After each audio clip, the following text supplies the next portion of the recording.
So this new report was developed through the Green Growth Knowledge Partnership and with colleagues at the Basque Centre for Climate Change, and it focuses on this idea of a natural capital gap, which describes the difference between the state of nature that we have at the moment and the state that we need the natural world to be in to meet the Sustainable Development Goals by 2030.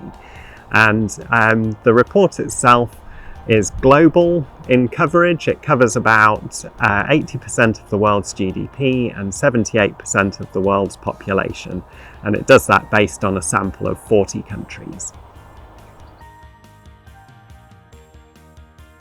So the report's great because it measures the natural capital gap both quantitatively and in money terms. So that biophysical assessment shows you the real benefits that we get from closing the natural capital gap, and that equates to restoring 250 million hectares of agricultural land.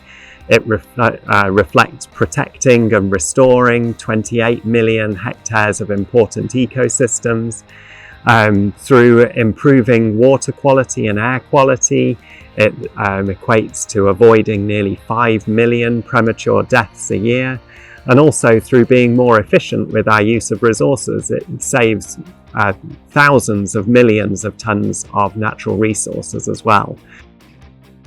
In the short term, we've got an action agenda which provides different ways that different stakeholders can respond to the report in helping deliver across the Sustainable Development Goals, and that spans options around trade, options around how we can better identify investments in nature that will help meet the Sustainable Development Goals, and also the difference that measuring economic progress differently can make.